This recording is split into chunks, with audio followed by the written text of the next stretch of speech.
Je m'appelle Cédric, je suis comédien et je viens de passer le casting du rôle de ma vie. Je raconte l'histoire d'un jeune comédien qui s'appelle Cédric, qui tourne dans un film de super-héros, genre un espèce de Batman à la française. Le premier super-héros français. Sauf qu'il va avoir un accident qui va lui faire perdre la mémoire et du coup il va se prendre pour ce super-héros. Tout allait au mieux jusqu'à cette fameuse nuit où j'ai perdu la mémoire. Quel est votre nom? Je sais pas. C'est quoi ça? Vous savez plus comment vous vous appelez, monsieur? Bonjour, Batman. Batman? Je crois que mon frère se prend pour le personnage de son film. Un super-héros? Il est parti terminer sa mission. Et partir dans des aventures qui vont le mettre dans des sales histoires. Je peux pas faire prendre de risques à ces enfants.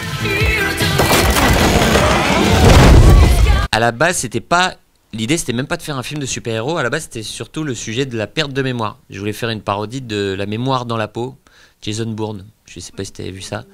Et en fait, l'idée, c'était un acteur qui perdait la mémoire, un acteur qui tournait un film d'espionnage, qui perdait la mémoire et qui, du coup, allait se prendre pour un espion. Et après, très vite, on s'est dit, mais attends, en fait, ce serait beaucoup plus fort qu'il tourne un film de super-héros et qu'après, ils se prennent pour un super-héros. On trouvait ça plus fou. Et en plus, du coup, ça nous ramenait tout l'univers des super-héros sur lequel on savait qu'on allait s'éclater, forcément. En fait, le film est truffé de clins d'œil, de parodies des films de super-héros les plus connus. Et mais bon, il faut pas non plus être fan pour comprendre le film. Mais ceux qui connaissent les films de super-héros, effectivement, auront une autre lecture jusqu'à la fin.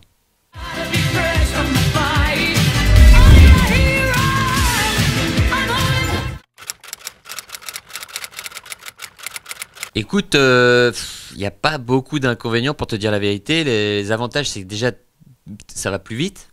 T'oses te dire les choses quand c'est pas bien. Forcément, si tu connais pas l'acteur, tu vas pas oser lui dire attends, c'est de la merde, viens, on la refait. Avec tes potes, tu t'en fous, tu vois, c'est cash, donc tu vas beaucoup plus vite. Et puis surtout, t'as l'impression d'être en colonie tout le temps. Batman, c'est moi. C'est comme si tu vas au travail, tu retrouves tes potes. En tournée, bon là c'est exceptionnel, je suis tout seul, mais d'habitude on fait aussi la tournée ensemble. Donc tu voyages dans toute la France, tu vas dans les salles, dans les hôtels, au resto. Bonjour,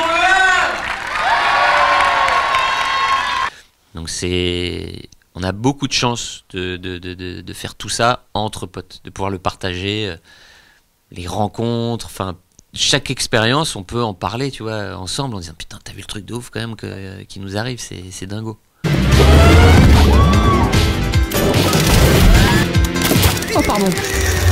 Celui-là, quand on va le coincer, il va prendre très très cher. Bon, si vous voulez rigoler, il y a des super scènes aussi, donc je suis très fier quand même des scènes d'action et de baston que je trouve vraiment très très cool. Donc voilà. Et le troisième, je sais pas, on a plein de guests. Voilà. Il y a Ryan Bensetti qui est en train d'arriver là.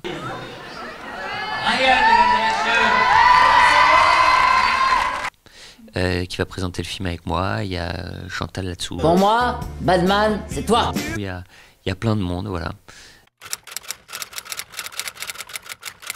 Écoute, en futur projet, donc là le film sort le 9 février, donc on fait une grosse tournée dans toute la France. Je crois qu'on va faire 130 cinémas, un truc comme ça. Et l'année prochaine, on tourne la suite d'un film qu'on avait fait qui s'appelle Alibi.com. Donc voilà, on fera le numéro 2, on tourne ça l'année prochaine. Salut, c'était Philippe Lachaud pour le Newsin. C'était Ryan Bensetti pour le Newsing. Des gros bisous. Ciao.